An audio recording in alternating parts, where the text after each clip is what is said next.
থেকে সবাই যাতে আসে। বিএস স্যারের এই ভাই আসো, এই আসো। এরা বিসি দাঁড়াই দাঁড়ান। বিসি না, এটা পরে থাক, এটার দরকার নাই। করতে দাও দেন, এটা রাখেন।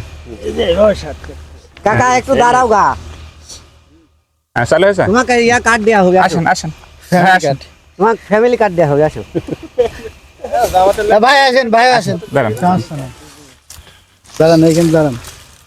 মেলা লোক হয়েছে রে। আসসালামু আলাইকুম।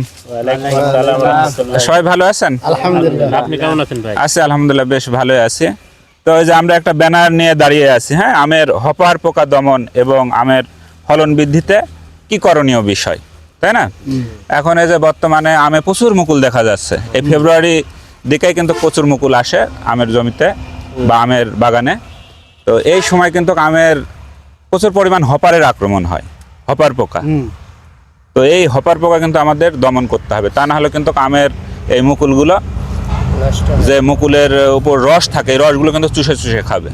তো চুষে খাওয়ার কারণে এই মুকুলগুলো বিবর্ণ হয়ে যাবে, কালো আকার, ক্যালসিয়াম আকার ধারণ করবে এবং পরবর্তীতে মুকুলগুলো ঝরে যাবে।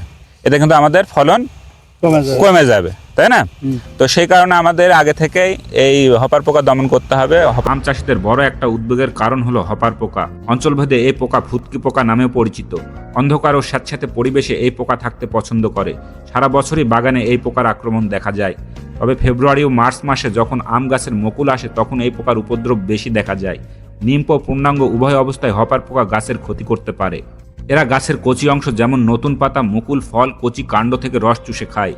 আমের মুকুল বের হওয়ার সাথে সাথে এই পোকা মুকুলে আক্রমণ করে এবং সেখান থেকে রস চুষে খায়, ফলে মুকুল শুকিয়ে বিবর্ণ হয়ে ঝরে পড়ে। একটি হপার পোকা দৈনিক তার দেহের ওজনের 20 গুণের বেশি রস শোষণ করতে পারে। দেহের প্রয়োজনের অতিরিক্ত রস তারা মলদ্বার দিয়ে বের করে দেয়। মলদ্বার দিয়ে বের হয় এই রস কিছুটা আঠালো থাকে, যা মধুরস বা হানিডিউ নামে পরিচিত। এই মধুরস মুকুল ও পাতার উপর জমা হয়, যার কারণে সেখানে শুটি মোল্ড নামক ছত্রাক জন্মায়। এই ছত্রাকের আক্রমণে পাতা মুকুলে কালো রঙের স্তর পড়ে, যা গাছের সালেক সংশ্লেষণ প্রক্রিয়াকে ব্যাহত করে। আক্রমণ বেশি হলে পুরো বাগান থেকে কোনো ফলন নাও আসতে পারে, তাই সঠিক সময়ে এই পোকা দমন করতে হবে। হপার পোকার জন্য আমরা মূলত 3 ধাপে 3টা স্প্রে করতে হয়। তো 3 ধাপে কখন? যখন মুকুলটা আসে, মুকুলটা দেখা যাচ্ছে বের হওয়া শুরু করছে, 10% মুকুল আসছে, তখন একটা আমরা স্প্রে করব। তো স্প্রে হিসাবে আমরা এই যে ইমিডাক্লোপিড গ্রুপের কীটনাশক 0.5 মিলি প্রতি লিটার পানি হারে স্প্রে করব, অথবা সাইফারমেথিন গ্রুপের আছে 1 মিলিলিটার হারে আমরা স্প্রে করতে পারি। পাশাপাশি একটি ছত্রাকনাশক হেক্সাকোনাজল, পপিকোনাজল, কার্বনডাজিম, ম্যানকোজেব এই জাতীয় ছত্রাকনাশক আমরা স্প্রে করতে পারি। ঠিক আছে, তাহলে দেখা যাবে যে আমাদের এই হপার পোকা দমন হবে, পাশাপাশি আমাদের মুকুলগুলো ভালো থাকবে। এবং দ্বিতীয় স্প্রে হিসাবে যখন আমের মটর দ্বারা যখন ধারণ করবে তখন আরেকবার স্প্রে করতে হবে। কীটনাশক এবং ছত্রাকনাশকগুলো অল্টারনেট করে, একই রকম কীটনাশক একই রকম ছত্রাকনাশক আমরা বারবার স্প্রে করব না। ঠিক আছে, বারবার স্প্রে করলে হবে কি, ওই পোকার ওটা সহনশীল হয়ে যাবে, এতে কোনো কাজ হবে না।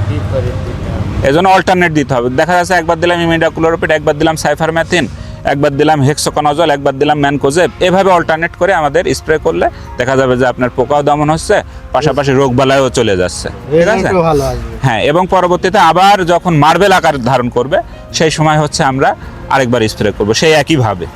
এবং পাশাপাশি আমরা দেখবো যে আমাদের এই আম বাগানে মানে সেচের প্রয়োজন আছে কিনা। যদি সেচের প্রয়োজন হয় আমরা সেচ দিব। তো আমরা যে গোল আকার মানে আমের গোড়াগুলো আপনার সাইড দিয়ে যখন ওই ক্যানোপি বরাবর আম গাছের যে ছায়াটা পড়ে, উপর থেকে যখন ওই ছায়াটা পড়ে, দূর থেকে, গোড়ায় আমরা কখনো সার দিব না বা ওই সেচের জন্য পানি দিব না।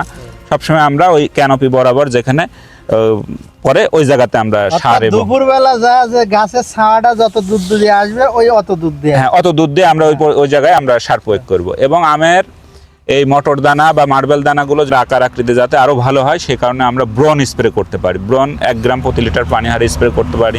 পাশাপাশি 20 গ্রাম ইউরিয়া 1 লিটার পানিতে মিশিয়ে এভাবে স্প্রে করলে কিন্তু অনেক ভালো রেজাল্ট পাওয়া যায়।